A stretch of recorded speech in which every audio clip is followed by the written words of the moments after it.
going to talk about visible surface detection methods. See, most of the time, whenever you are generating the graphics, so first thing is you should decide what is visible from the scene or what is visible within the scene. So based on the position, so based on the position of the viewer, it is decided. See, some part of the object will be visible and some part of the objects will not be visible. So for this, we have multiple algorithms, multiple approaches are there, so where you can use them for identifying the visible surfaces effectively, and also you can efficiently identify them, and you can display the visible objects based on the type of the application. See, some methods will require memory, some methods will require processing time, and um, whatever method you are deciding, like whether you want the method which consumes more memory or you want the method which consumes more processing time, it depends on the type of application. So based on the type of the application, you can decide what kind of method you want to follow. And also the method you choose select will depend on the complexity. It will depend on the complexity of the scene, the type of the object to be displayed, the instruments or the equipments that are available, and whether the animation is to be generated or only the static image is to be displayed. So um, all these methods are known as visible surface detection methods. So sometimes this method is also known as hidden surface elimination. So we have two names for this. These algorithms are also known as the visible surface detection method, and also we will also call it as the hidden surface elimination methods. So um, also one small difference is, and also small difference is there with respect to this identifying the visible surfaces and eliminating the hidden surfaces. So for example, like you may want to eliminate the hidden surfaces, like you there is no, like you don't want to eliminate the hidden surfaces, but you want to display that hidden surfaces with the dotted lines or the dotted boundaries, so that the shape will also be determined. So for that we are using this algorithm. So how this algorithm is classified? So the visible surface detection algorithms can be classified on two things. One is like how they deal with the object definitions, or how they deal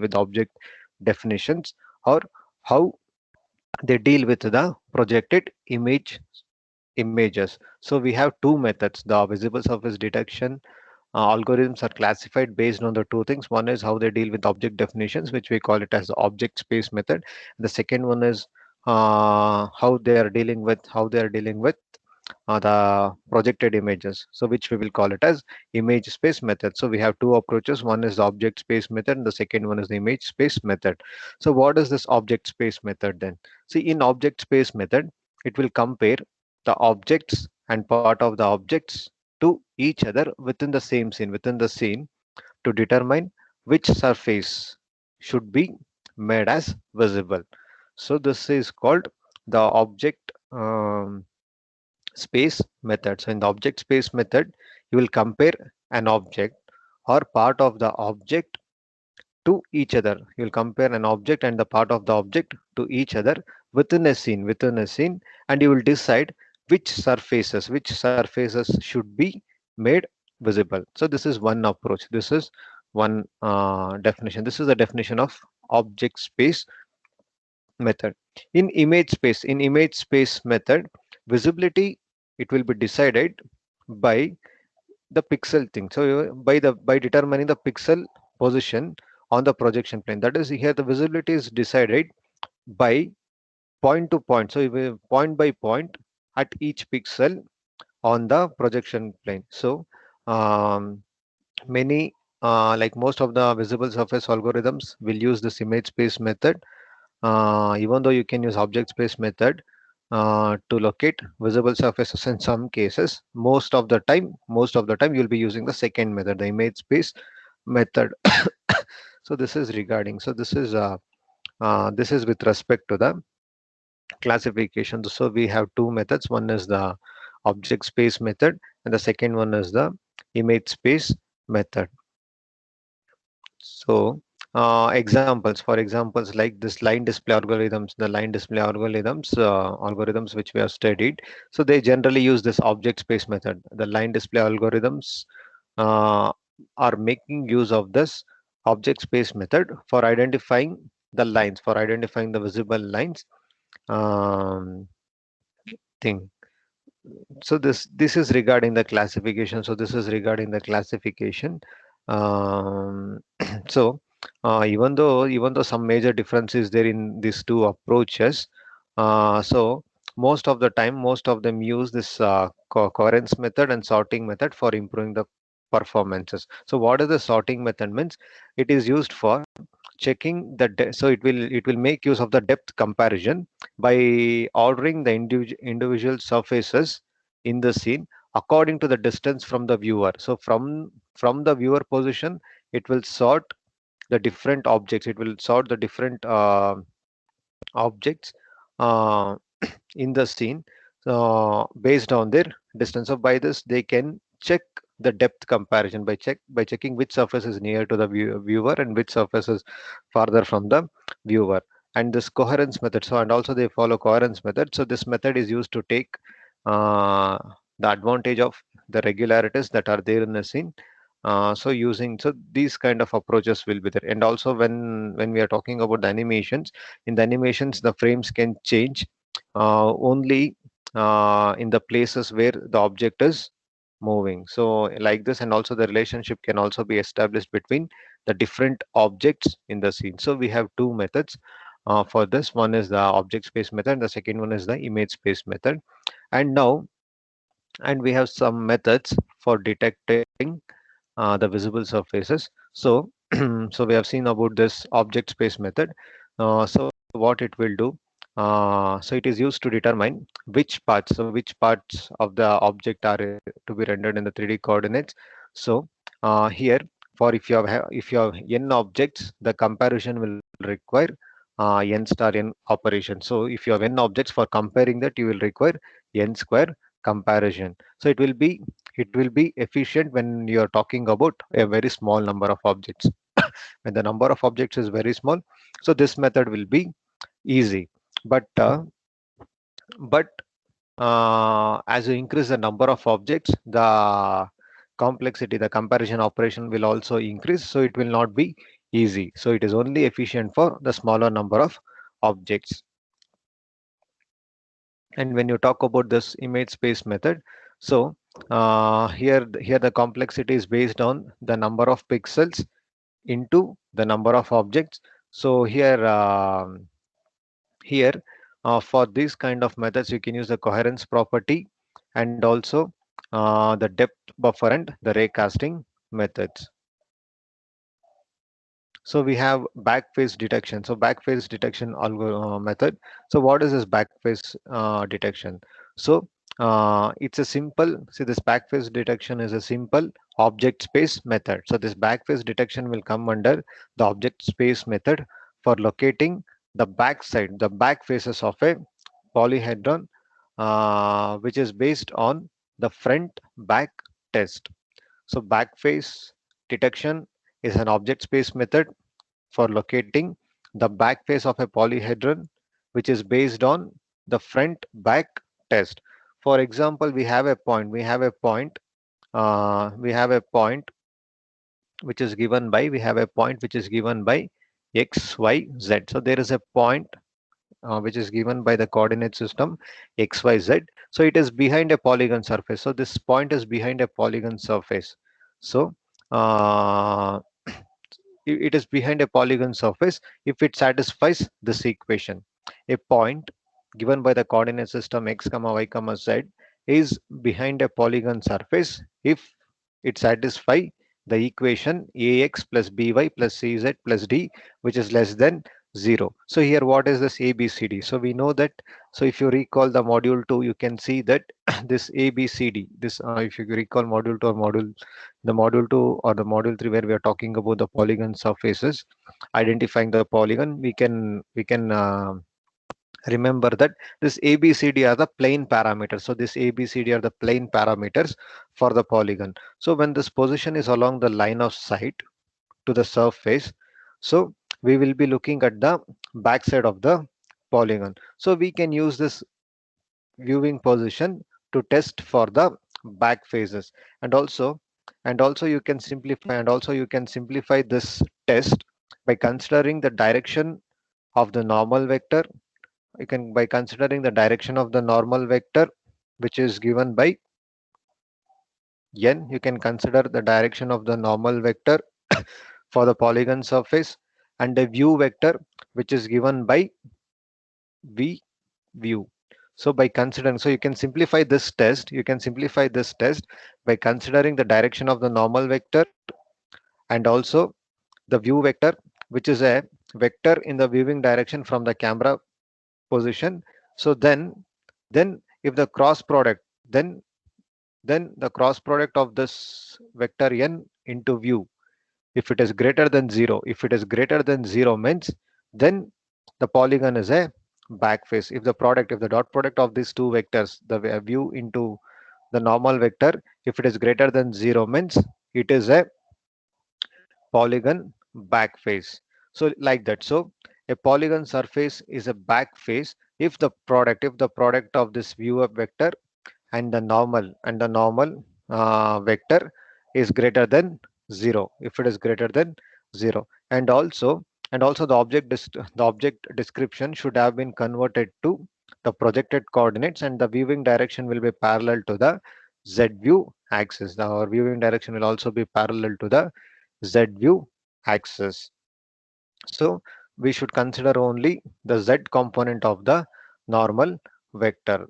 And also and also and also uh, if if uh, if we are following the right-handed viewing system, where the viewing direction is along the negative z-axis, if it is along the negative z-axis, then the polygon is a back face, and the polygon is a back face if it satisfies this condition. If it satisfies this condition, if c is less than 0, then the polygon is a back face. And also we cannot see any faces where the value of the z component c will be equal to 0. Um, so we can in general tell that a polygon has a back face if it has a normal vector where the z component satisfies this equation, where the value of c will be less than or equal to 0.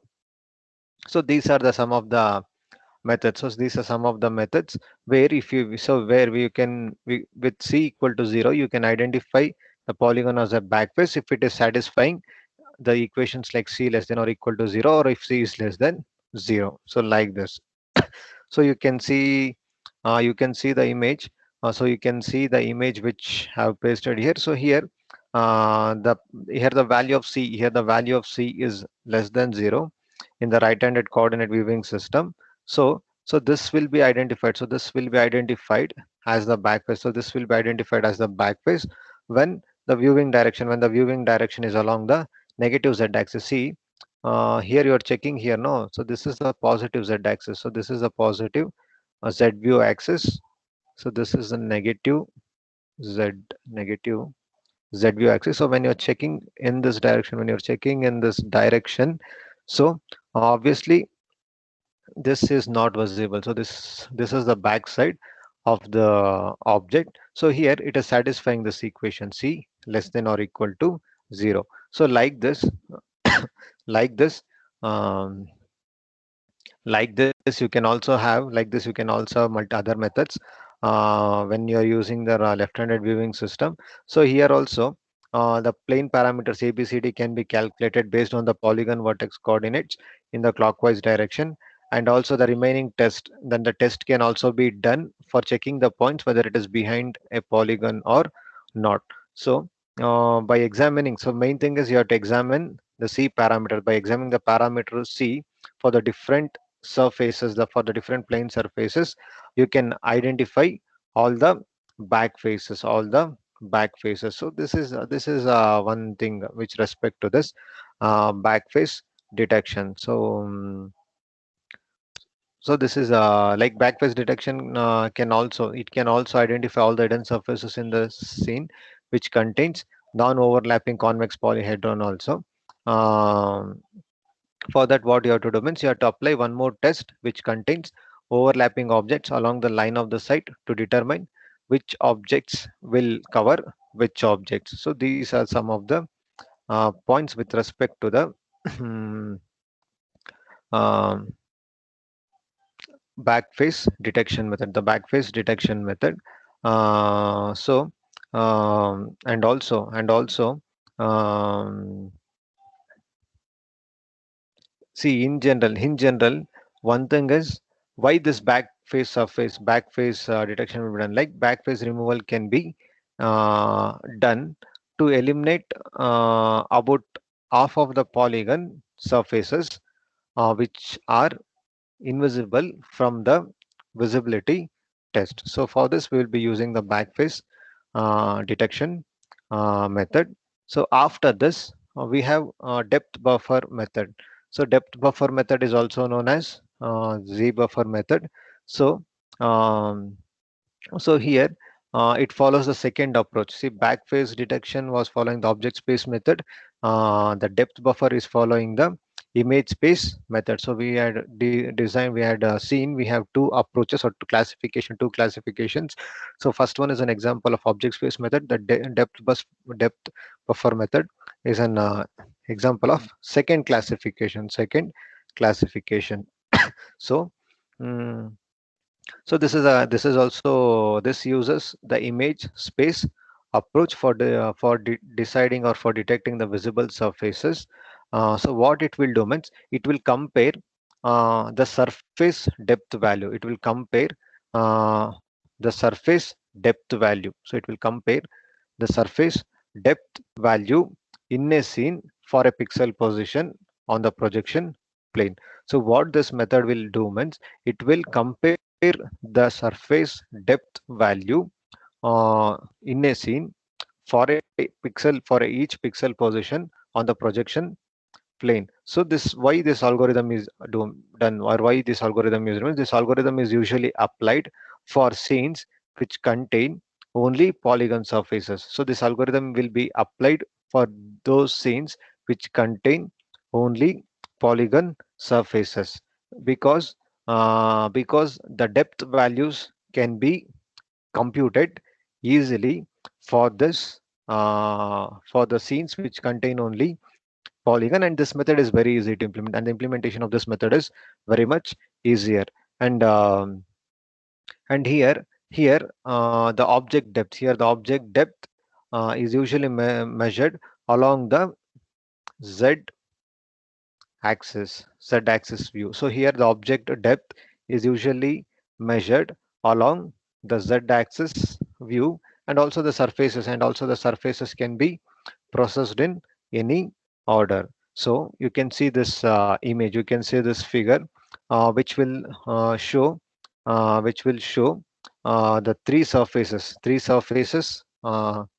S1, S2, S3, which are at different distance, along the projection line. Along the projection line, it is a different distance. So from this point x comma y, the surface S1, S2, and S3 are at different different distance.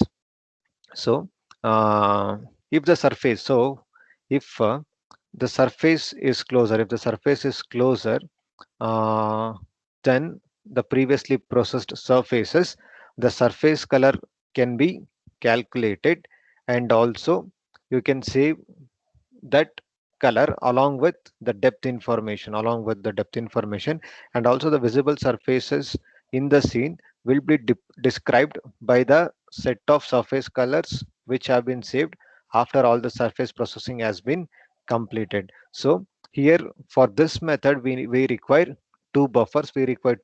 One is the depth buffer and the other one will be the frame buffer. So for this method we require two buffer. One is the depth buffer and the second one will be frame buffer. We require two buffers for this method: depth buffer, frame buffer. So frame buffer will store the color values. The frame buffer will store the surface color values for each pixel position.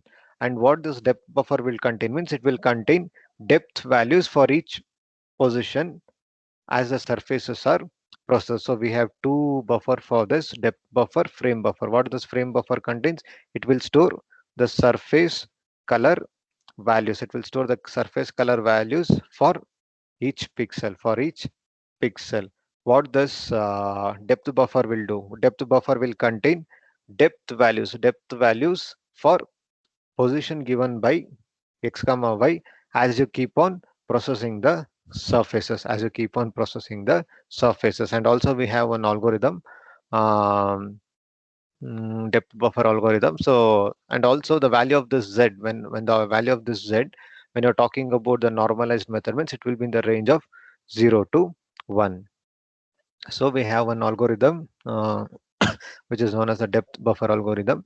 So it will calculate. So how this algorithm will work means, first thing is you have to initialize. We have two buffers. No, we have two buffer. One is a depth buffer and the second one is frame buffer.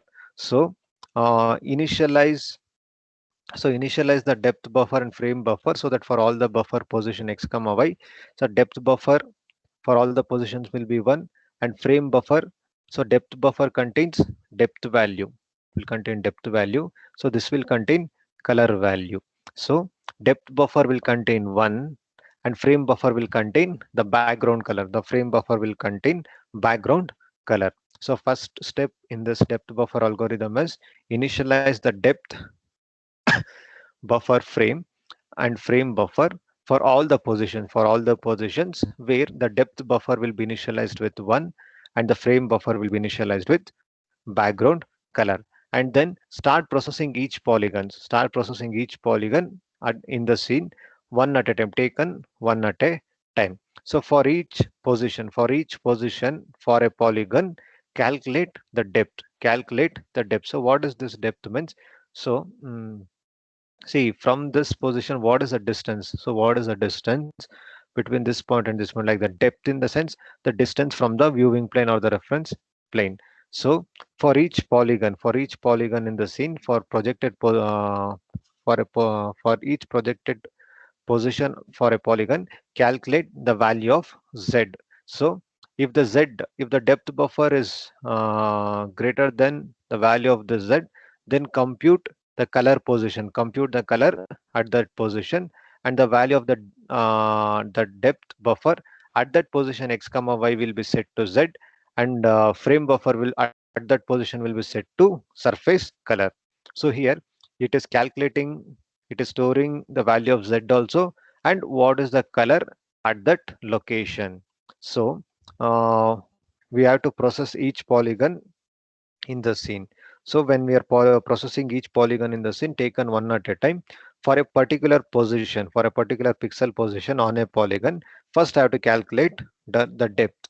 If the depth which I've calculated is less than the depth buffer value, or if the depth buffer value is greater than the z, then I have to compute the surface color at that position. Compute the surface color at that position and change the value of depth buffer and frame buffer. So at that surface, at that point, what is the color? That color has to be assigned to frame buffer, and the value of the z has to be assigned to depth buffer.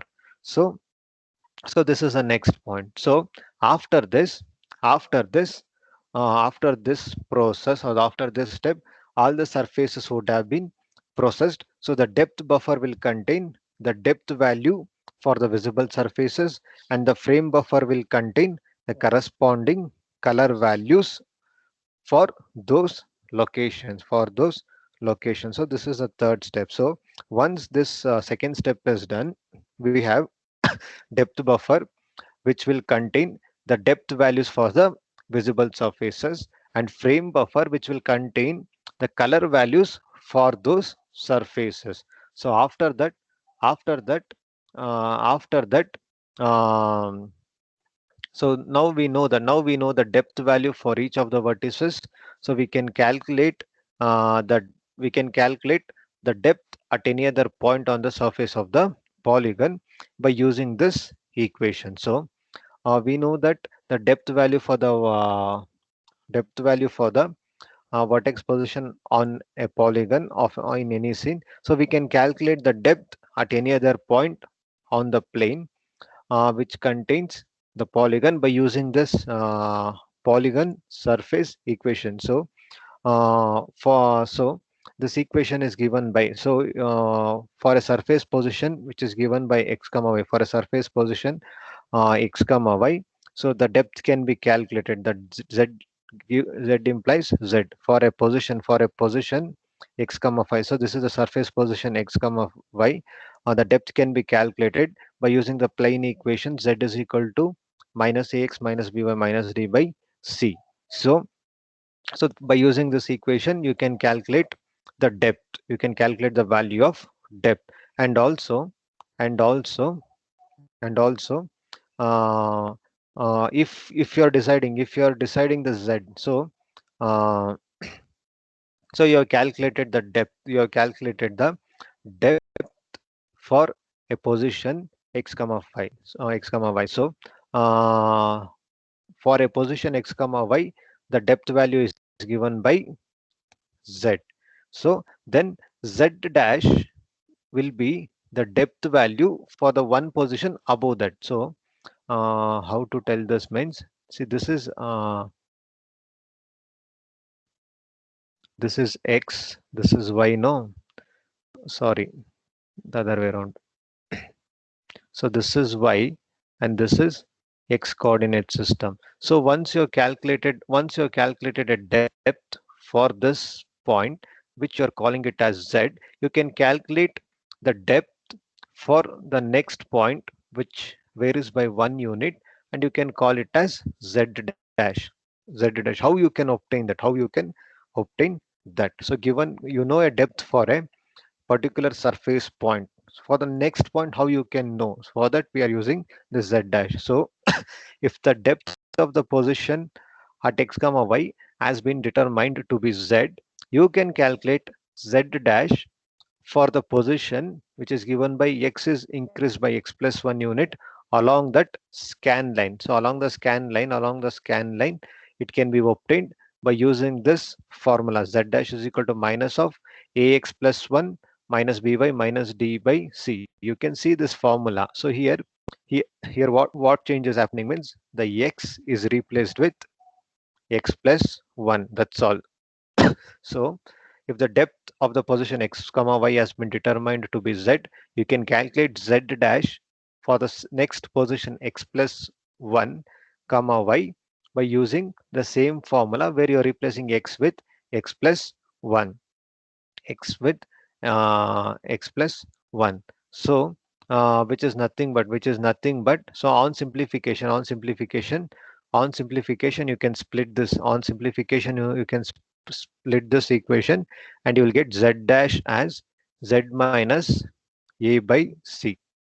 Because see, if you simplify this, I'll just write it here, you'll get the equation as ax minus a minus by minus d by c. So this a will be moved to the last. So this equation will be minus ax minus by minus d minus a by c.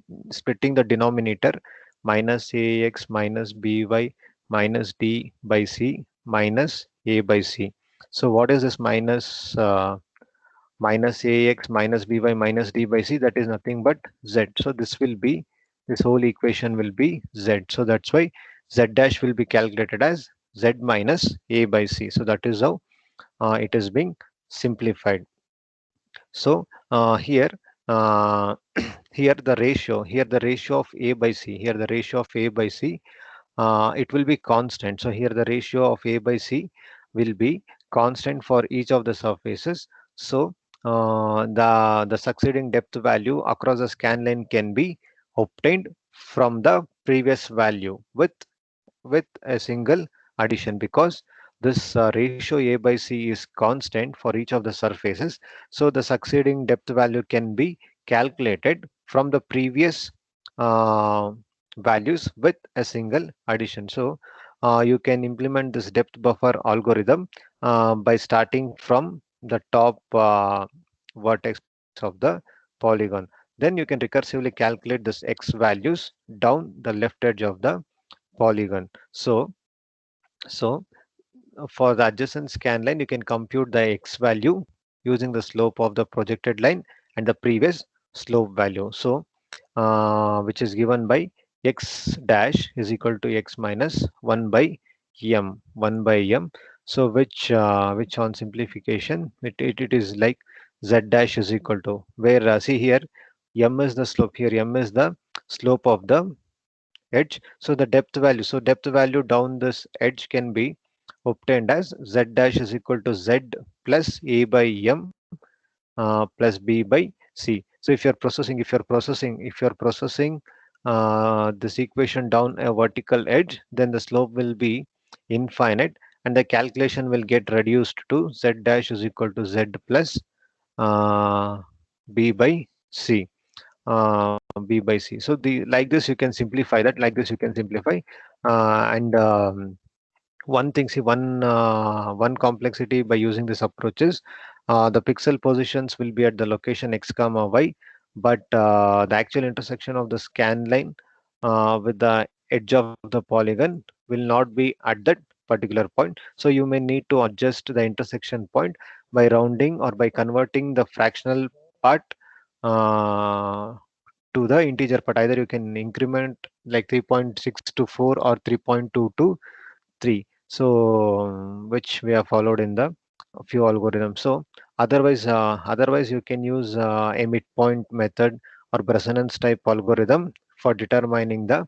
values of this x along the edges for each of this scan lines. So this is with respect to the um, algorithm. So depth buffer algorithm. So here one thing is, first you will initialize the depth buffer. Then for the depth buffer for each of the wow, you'll start processing the polygon one at a time, and you will get the depth buffer value and the frame buffer value. So given those value, you can calculate the depth value z, which is given by the equation minus ax minus by minus d by c. So once that is obtained, you can calculate z dash. Z dash is for z is for x comma y position. Z dash is for x plus 1 comma y position. So given that, you can simplify that equation to get as z is equal to z dash is equal to z minus a by c. So once that is done, also you can use the depth value by considering the slope of the equation. Like if you find that's given the previous value, you can find uh, the next value. So for this, you're using the slope of the equation x dash is equal to x by 1 x minus 1 by m. The similarly, z dash can be written as z dash is equal to z plus a by m plus b by c. So this is and also here one complexity is the rounding of the pixel values, so that you can follow the Bresnan's type algorithm to perform the rounding operations. So this is uh, with respect to this depth buffer method, and also where this method can be used, means, so this method can be used to curved surfaces. So whenever you have the curved surfaces, this method can be used for determining the depth and color values at each surface projection point. So this depth buffer algorithm, so this depth buffer algorithm, so this can be applied, or this method can be applied to the curved surfaces by determining the depth and the color values at each surface projection point. And also um, and also the objects can be processed in any order, so that the color can be computed for the surface point, which can be later replaced with the closest surface value. So this is with respect to the uh, depth buffer algorithm. So we have some functions which are supported by OpenGL. OpenGL visibility detection function. We have GL clear depth function, GL depth range function, DL depth function, and GL depth mask function. So this all these functions will come under OpenGL depth buffer function. So we have OpenGL polygon culling function also. Um, so this functions I'll just You just look into these functions now. We have a GL clear depth function, we have GL depth range function, GL depth function, and GL depth mask function. So all those things I'll just explain it in the coming session. So this all these four functions will come under GL depth buffer function. So and also you need to enable you need to call the GL enable function for enabling the depth test. And once that is performed, you can also disable that. So we have around some 7 to 8 functions um, which will support this OpenGL visibility detection function, which we will see in the coming session. So